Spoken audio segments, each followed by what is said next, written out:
First, let's go to the newest details we're getting from Haley Bull. Haley, you've been here all day. Authorities are on scene, but they're scouring not only the locality, but also the web to figure out exactly how this all went down. And as we're getting new details about the timeline, when things were bought, when things were planned, it's fuzzier than first thought.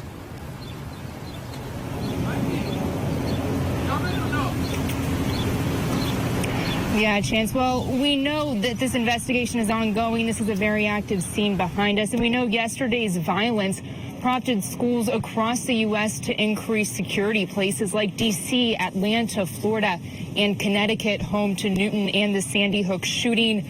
But in the meantime, this community is still trying to comprehend how a teenage gunman not only managed to get into a classroom, but harmed so many before being stopped. Here's what we know. A small community in South Texas, shaken by a senseless act of violence. Dozens of children left injured or dead after a gunman opened fire in an elementary school in the once quiet town of Uvalde, Texas. But that Tuesday started off just like any other school day. Students and staff at Robb Elementary gearing up for summer break just 2 days away. But in a home just 2 miles off, a violent scene was unfolding as investigators continue to figure out what happened. Here's what we know. Just days after his 18th birthday on May 16th, Salvador Ramos legally bought 2 AR platform rifles from a licensed gun dealer, as well as 375 rounds of ammo. About 30 minutes before the shooting on Tuesday morning, he sent 3 private messages, according to Meta officials. In those messages, he made threats against his grandmother and an unidentified elementary school. Around this time is when officials say Ramos shot his grandmother in the face outside her home. Texas Department of Public Safety says neighbors saw her and called the police. By this time, the gunman had already fled in his truck, then crashed just outside Robb Elementary. A school resource officer approached Ramos and the two exchanged gunfire, wounding the officer. Ramos was able to enter the school armed with an AR-15 rifle and tactical gear. Police say he dropped a backpack with several magazines of ammunition just outside the school. Once inside, the shooter exchanged fire with 2 Uvalde officers who were outside, wounding both. Family members report that's when students heard pops and a bullet shattered a window.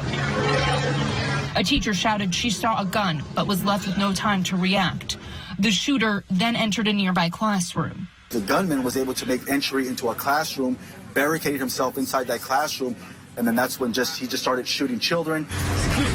Officials say officers broke windows to pull out and save children and teachers in the school as they waited for a tactical team to arrive.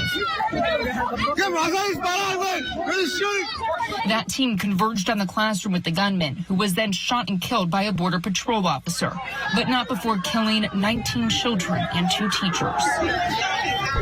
The next step is finding out why and how this tragedy could have occurred, with nothing stopping the shooter in his destructive path. There's limited information. We don't see a motive or catalyst right now. We're looking for it, scaring, and we'll continue to do so. Texas Governor Greg Abbott says the gunman was a high school dropout, but had no criminal record and no known history of mental illness. And as law enforcement try to put the pieces together, a tight-knit community of just 16,000 tries to pick up the pieces. This is enough. This is enough. No one else needs to go through this. We never needed to go through this, but we are.